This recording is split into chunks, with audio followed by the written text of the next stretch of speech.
तो स्वागत है दोस्तों आपका आपके चैनल द परम एजुकेशन में। उम्मीद करता हूँ आप सभी लोग सही होंगे और आप सभी की प्रिपरेशन बहुत ही अच्छी तरह से चल रही होगी। दोस्तों जैसा कि आप लोगों को पता है कि हम लोग थ्योरी के क्वेश्चंस कर चुके हैं। थ्योरी के पार्ट्स भी हम लोगों ने कर लिए। अभी हम लोग बात कर रहे हैं प्रीवियस ईयर क्वेश्चंस की, जो कि आपके आए हुए हैं और ये प्रीवियस ईयर आपके सीटेट की प्रिपरेशन में बहुत ही हेल्पफुल रहते हैं। तो आज हम लोग बात करेंगे जो आपके सीडीपी के क्वेश्चंस 2011 में आए हुए थे उन क्वेश्चंस के बारे में। आप देखिए, क्योंकि प्रीवियस ईयर में सारे क्वेश्चंस आपको कंप्लीट करा दूंगा। तो हम लोगों ने एक वीडियो कंप्लीट कर ली है जो कि 2022 में आया हुआ था पेपर सीडीपी का, और ऐसे ही सारे ईयर्स कंप्लीट करा दूंगा, जो कि आपको एक आइडिया देगा कि आपके यहाँ एग्जाम्स में कैसे क्वेश्चंस आते हैं। तो सारी थ्योरीज भी मैंने कराई हुई हैं। आप कुछ थ्योरी मैंने कराई हुई है, आप उन सभी थ्योरीज को देख लीजिए। 6 से 7 वीडियोस हैं, क्योंकि उन थ्योरीज से बहुत सारे क्वेश्चंस आपको मिलते हैं। वो बेसिक है, वो आपको करना ही करना है। बाकी आप कुछ करें या ना करें, मगर वो थ्योरीज करनी है। उसी के बेसिस पे आपका सीटेट के ये पेपर्स रहते हैं। तो उसमें स्टार्ट कर लेते हैं अपने क्वेश्चंस। और उससे पहले यही कहूँगा, जिन लोगों ने चैनल को सब्सक्राइब नहीं किया है प्लीज़ ज़रूर चैनल को सब्सक्राइब कर लें, और टेलीग्राम चैनल है उसे भी ज्वाइन कर लें। मैं यहाँ से जो ये आपका क्वेश्चंस रहेंगे उनको टेलीग्राम चैनल पे भी अपलोड कर दूंगा। प्लीज़ चैनल को शेयर भी ज़रूर करें इस वीडियो को, जिससे कि ज़्यादातर लोगों तक ये वीडियोस पहुँच पाए और उन लोगों की भी हेल्प हो पाए। स्टार्ट कर लेते हैं हम लोग आज के क्वेश्चन से। Question number 1। और हाँ, मैंने दोनों लैंग्वेज में यहाँ पे लिखने की कोशिश की है, इंग्लिश में भी और हिंदी में भी, जिससे कि आप लोगों को कोई भी तरह की परेशानी ना हो। आप हिंदी में समझते हैं तो हिंदी में क्वेश्चन दिया गया है, और अगर आप इंग्लिश में कंफर्टेबल हैं तो इंग्लिश में भी यहाँ पे मैंने लिखा हुआ है। तो मैंने पूरी तरह से कोशिश की है अपनी तरफ से कि आप लोगों को अच्छी तरह से मैं यहाँ पे क्वेश्चन प्रोवाइड कर पाऊँ और आप उस चीज़ों को समझ पाएँ। ठीक है दोस्तों, अब हम लोग स्टार्ट कर लेते हैं इन क्वेश्चंस के बारे में। तो question number 1, development is never ending process, the idea is associated with. क्या है क्वेश्चन? विकास एक कभी न खत्म होने वाली प्रक्रिया है। यह कथन किससे जुड़ा है? तो इसके आंसर्स यहाँ पे दिए गए हैं। ऑप्शन नंबर ए, एकीकरण का सिद्धांत है ये, बातचीत का सिद्धांत है, आपसी संबंध का सिद्धांत है, या निरंतरता का सिद्धांत है। क्या है? Principle of integration, principle of interaction, principle of inter relation और प्रिंसिपल ऑफ कॉन्टिन्यूटी। तो देखिए, आप यही पेडागोजिकल क्वेश्चंस ही होते हैं जो कि आपके समझ पे, आपके ज्ञान पे आधारित होते हैं। तो यहाँ पे क्या हो जाएगा इसका आंसर? आंसर नंबर हो जाएगा आंसर नंबर डी। इसको क्या बोलेंगे? निरंतरता का सिद्धांत। निरंतरता किस तरह से समझ सकते हैं? आपका जो विकास होता है वो जन्म पहले से स्टार्ट हो जाता है, जिसको कि हम प्री नेटल बोलते हैं, और ये जब तक मृत्यु नहीं हो जाती तब तक ही चलता रहता है, क्योंकि हमारे शारीरिक, सामाजिक, भावात्मक और बौद्धिक विकास करता रहता है। तो क्या है? डेवलपमेंट क्या है? एक नेवर एंडिंग प्रोसेस है, और इसको हम क्या बोलते हैं? ये निरंतरता का सिद्धांत भी बोलते हैं। क्यों? क्योंकि विकास ऐसा तो है नहीं सिर्फ 2 साल के हुए या 10 साल तक ही रहता है। विकास ये जीवन पर्यंत चलने वाली प्रक्रिया है, जिसको कि ये बोला भी जाता है। तो क्वेश्चन नंबर 1 आंसर नंबर इसका हो जाएगा डी। अब हम लोग बात करते हैं क्वेश्चन नंबर 2 की। 4 distinct stages of children's intellectual development are identified by. क्या? किसके द्वारा बच्चों के बौद्धिक विकास के 4 अलग चरणों को प्रदर्शित किया गया था? वेरी सिंपल क्वेश्चन है, और बहुत ही सिंपल इसके आंसर्स भी यहाँ पे दिए गए हैं। आप लोग इसे आसानी से बता पाएंगे। स्किनर, प्याजे, कोहलबर्ग और एरिक्सन। तो आपको पता है दोस्तों, मैंने ये थ्योरीज कराई हैं, वहाँ पे ये सारी चीज़ें क्लियर हैं। तो किसने ये 4 स्टेजेस दी हैं? तो प्याजे साहब ने दी है। Option number B is correct. और मैंने थ्योरी कराई हुई है, आप लोग उसे ज़रूर देख लें, वहाँ से सारी चीज़ें कंप्लीट हो जाएंगी। बार बार आप लोगों से इसीलिए बोल रहा हूँ कि आप उन चीज़ों को अच्छी तरह से कंप्लीट करें। उनकी कौन सी स्टेजेस दिए हैं? तो प्याजे ने ही वो 4 स्टेजेस दिए हैं। ठीक है, next question. Question number 3, parents should play dash a role in the learning process of young children. माता पिता को छोटे बच्चों के सीखने की प्रक्रिया में कैसी भूमिका निभानी चाहिए? तो अब देखिए, यहाँ पे 4 ऑप्शन दिए गए, एक सहानुभूतिपूर्ण, एक तटस्थ, एक नकारात्मक और एक सक्रिय। मैंने आपको पिछले सीरीज में बताया था कि सबसे पहले तो हम लोगों को उन चीज़ों को एलिमिनेशन मेथड से हटा देने चाहिए जो यहाँ पे बिल्कुल गलत है। देखिए, कौन कौन सा एलिमिनेशन मेथड हो सकते हैं। सबसे पहले तो यहाँ पे देखिए सी वाला, इसको कट कर दीजिए। क्यों? क्योंकि नकारात्मक भूमिका तो हम निभाएंगे ही नहीं, न्यूट्रल भी नहीं रह सकता है, क्योंकि कुछ ना कुछ तो भूमिका रहती ही हमारे पेरेंट्स की, हमारे गार्जियन की। ठीक है, और सिंपैथी भी हम लोगों को नहीं देनी चाहिए बच्चों को, तो इसे भी नहीं देगा। तो सक्रिय होना चाहिए। किसको? माता पिता को क्या होना चाहिए?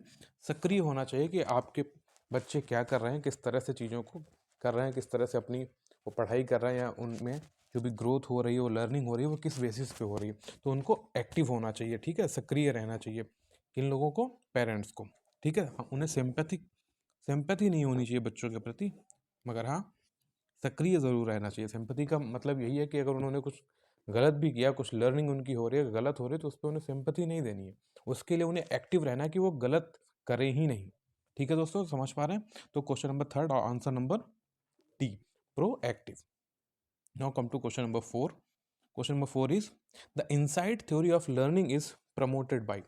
सीखने का अंतर्दृष्टि सिद्धांत पदोन्नत किया है, तो ये किसने किया है? क्वेश्चन नंबर 4 ये किसके साथ जाएगा बताइए भाई? ऑप्शन नंबर सी के साथ चला जाएगा, गेस्टाल्ट थ्योरी।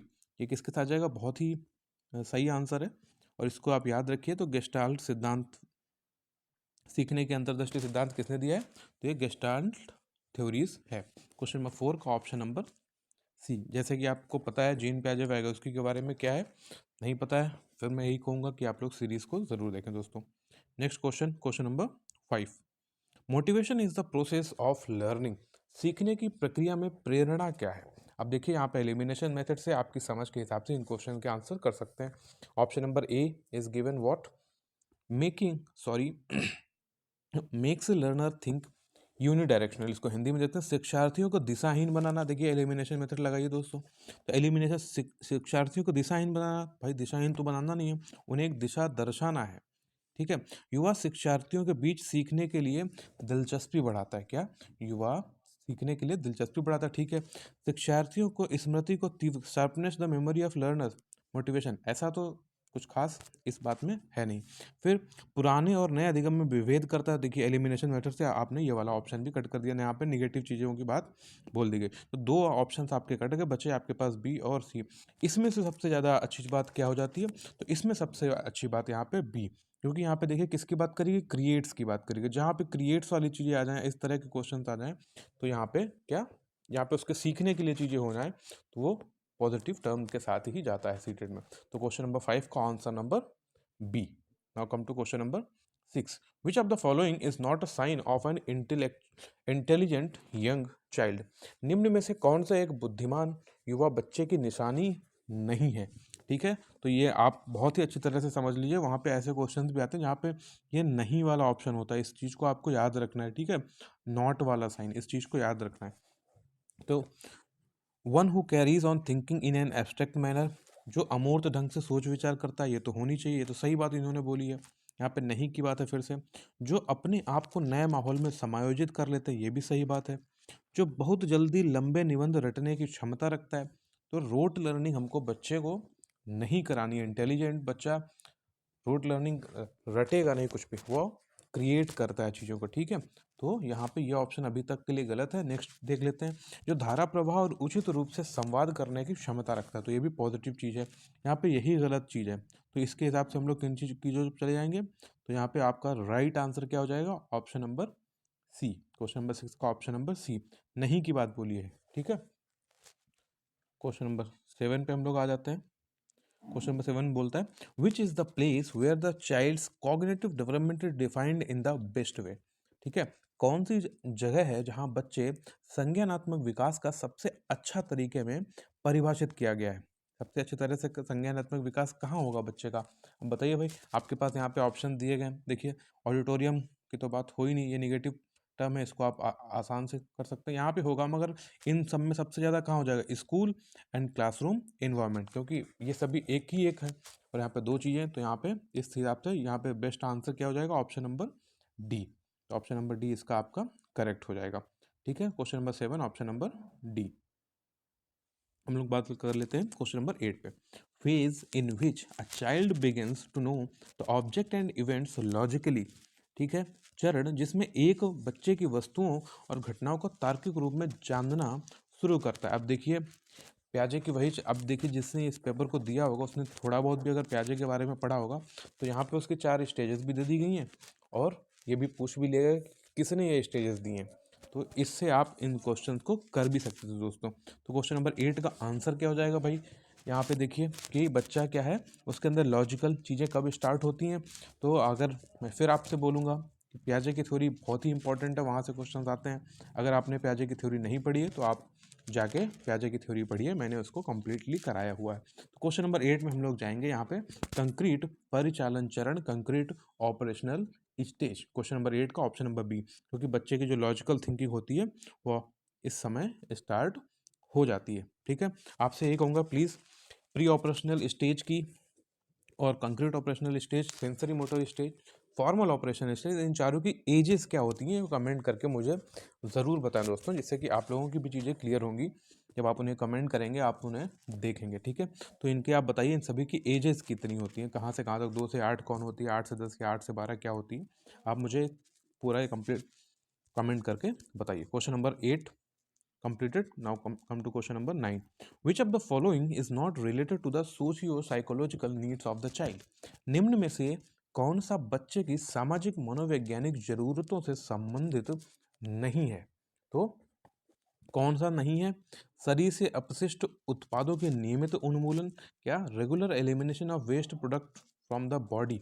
ठीक है, यहाँ पे नहीं है की बात बोली कि देखिएगा दोस्तों, फिर ये ऑप्शन 2 क्वेश्चन है, दूसरा क्वेश्चन मिल गया आपको नहीं है वाला। ठीक है, नीड फॉर कंपनी, इसकी ज़रूरत पड़ती ही पड़ती है। प्रशंसा या सामाजिक अनुमोदन की आवश्यकता है, ये भी एक बच्चे की रहती है। नीड फॉर इमोशनल सिक्योरिटी, भावनात्मक सुरक्षा की ज़रूरत कोई नहीं दे सकता, तो यहाँ पे ये नहीं वाला क्वेश्चन नंबर 9 का option number regular elimination method, यहाँ पे किसकी बात करिए, regular elimination of waste products from the body, शरीर से अपशिष्ट उत्पादों के नियमित अनुमोदन, यही नहीं है।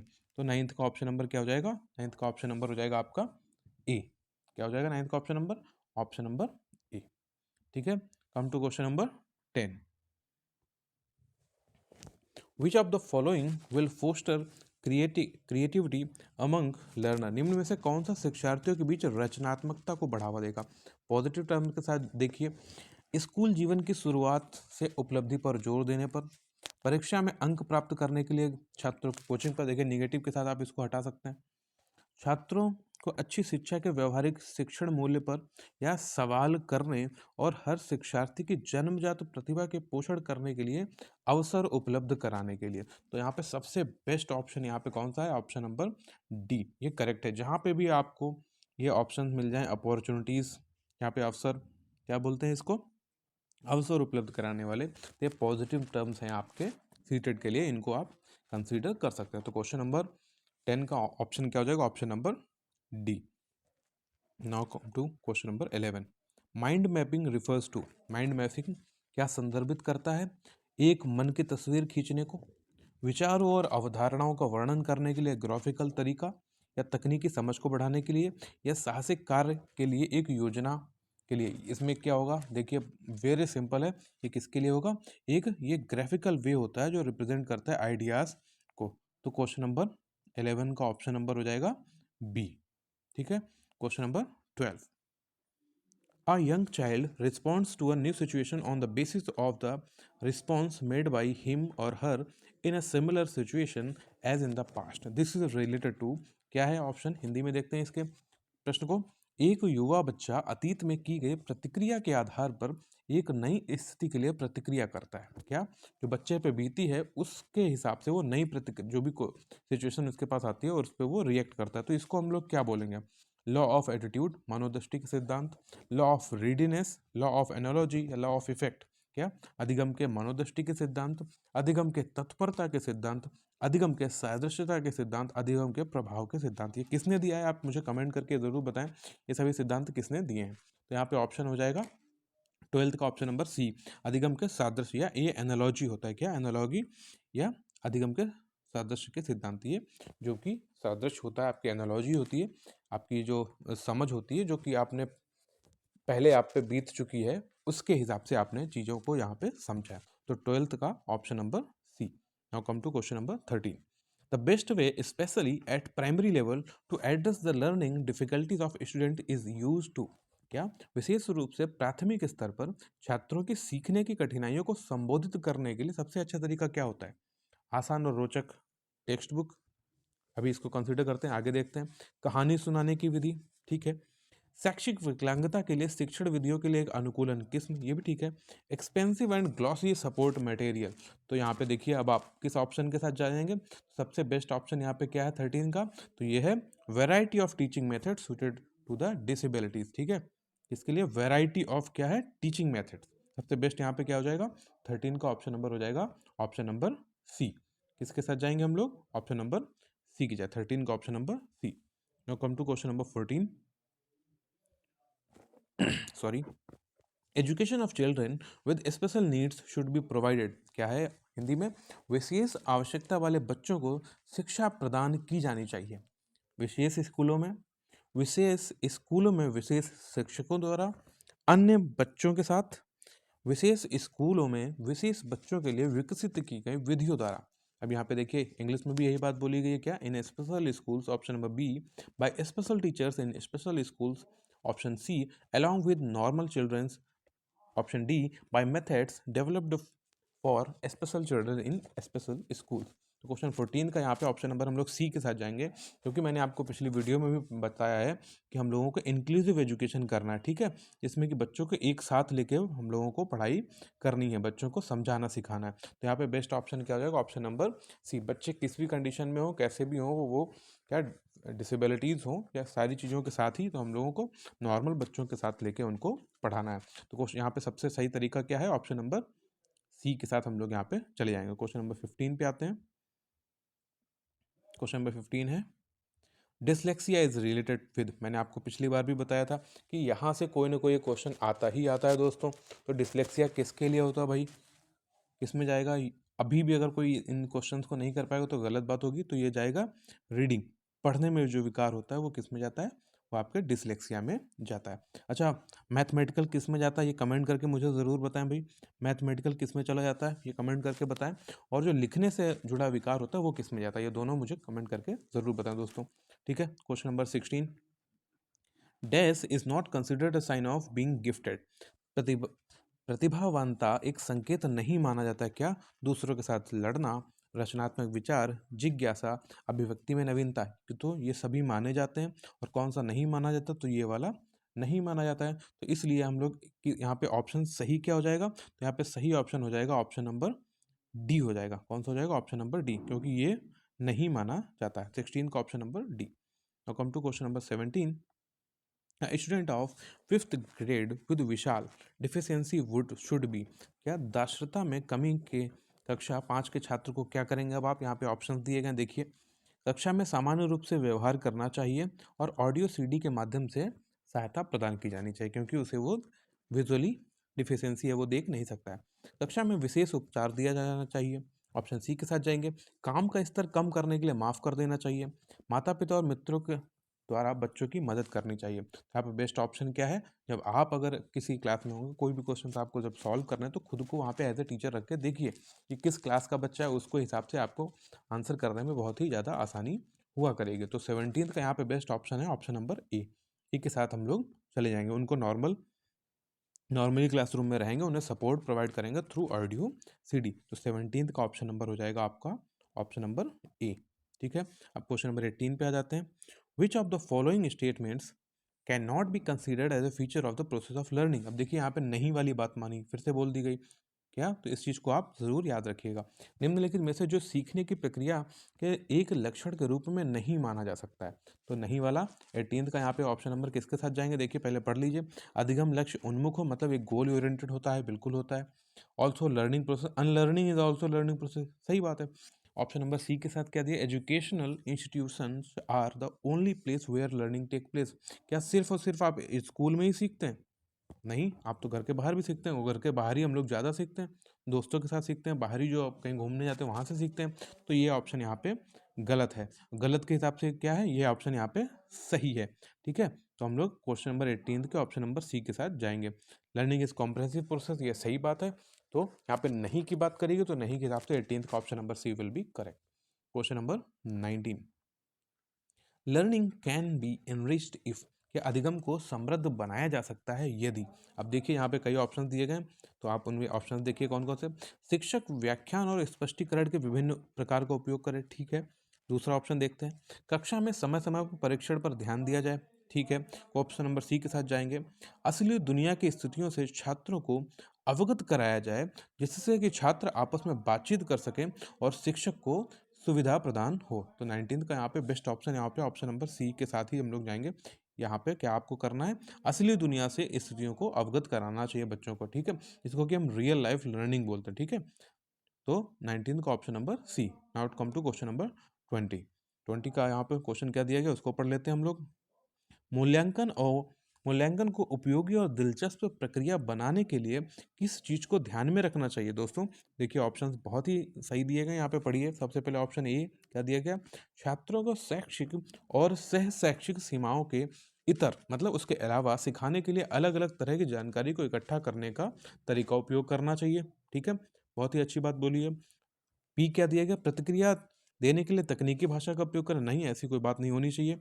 ऑप्शन सी, विभिन्न छात्रों के बीच तुलना, और कभी भी तुलना तो करनी ही नहीं है, तो दो ऑप्शन तो पूरी तरह से यहाँ पे कट गए आपके। फिर बुद्धिमान या औसत शिक्षार्थियों के रूप में लेबलिंग कर गए, ये भी आपको नहीं करना है, ठीक है। तो ये तीनों ऑप्शन यहाँ पे आपके गलत हो गए। सही क्या है, option number A. Option number A will be correct. तो 20 का ऑप्शन नंबर क्या है, ए, ठीक है। हम लोग बात कर लेते हैं क्वेश्चन नंबर 21। यहाँ पे दिया गया है, a teacher because of his her democratic nature allows students to sit all over the class, some sits together and discuss or do group reading, some sit quietly and read themselves. A parent does not like it. Which of the following may be the best way to handle the situation? चलिए इसको हिंदी में भी देख लेते हैं भाई। हिंदी में क्या दिया गया, एक शिक्षक उसकी लोकतांत्रिक प्रकृति के कारण छात्रों कक्षा में कहीं पर बैठने के लिए अनुमति देता है। कुछ एक साथ बैठते हैं और समूह पर चर्चा करते हैं, कुछ चुपचाप बैठ जाते हैं और अपने आप पढ़ाई कर लेते हैं। एक माता पिता को यह पसंद नहीं है। स्थिति को संभालने के लिए निम्नलिखित में से कौन सा सबसे अच्छा तरीका हो सकता है। सपोज करिए ये काम आपने किया है एज ए टीचर, तो आप क्या करेंगे, तो बाकी यहाँ पे ऑप्शन दिए गए हैं, देखिए। माता पिता को शिक्षक पर विश्वास करना चाहिए और शिक्षक के साथ समस्या पर चर्चा करनी चाहिए, ठीक है।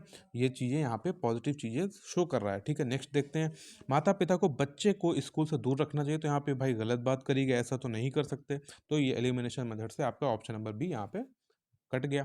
माता पिता को प्राचार्य को शिक्षक के खिलाफ शिकायत करनी चाहिए, ये भी ऐसा कोई काम नहीं करना चाहिए कभी भी, ठीक है। माता पिता अपने वार्ड का कक्षा या अनुभाग बदलने के लिए प्राचार्य को अनुरोध करना चाहिए, इसको कुछ हद तक रख सकते हैं। और ये भी नेगेटिव है, ऐसा क्यों ही करेंगे आप। तो ये तीनों ऑप्शन क्या हो गए, गलत, ठीक है। यहाँ पे सही क्या हो गया, ऑप्शन नंबर ए। 21 का ऑप्शन नंबर हो गया आपका ए।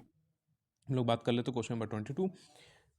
Which of the following should be considered the most important quality of a teacher at primary level? अब आप लोग जो प्राइमरी के पेपर दे रहे हैं, प्राइमरी के लिए सही है, जो जूनियर के लिए दे रहे हैं वो भी समझिए। तो प्राइमरी के लिए सबसे अच्छे गुण क्या होनी चाहिए, शिक्षण के तरीकों में क्षमता और विषयों का ज्ञान, ये तो होना ही चाहिए, ठीक है। अत्यधिक मानकीकृत भाषा में पढ़ाने के लिए अत्यधिक क्षमता, ये ज़्यादा कुछ बात नहीं है। पढ़ाने के लिए उत्सुकता, ठीक है। पेशेंस एंड परसिवरेंस, धैर्य और दृढ़ता, ये बहुत ही बेस्ट ऑप्शन है। क्योंकि सबसे पहले तो कि एक शिक्षक में क्या होना चाहिए, पेशेंस होना चाहिए, उसमें एक धैर्य होना चाहिए। क्यों, क्योंकि वहाँ पे तरह तरह के बच्चे आते हैं, क्योंकि हर तरह के बच्चे होते हैं, हर लोगों को वहाँ पे डील करना पड़ता है। जैसे कि अभी इससे पहले क्वेश्चन था गार्जियन वाला, तो वो भी आपको डील करना तभी आएगा जब आप में पेशेंस हो जाएगा। तो यहाँ पे ऑप्शन नंबर 22 का क्या हो जाएगा, ऑप्शन नंबर डी।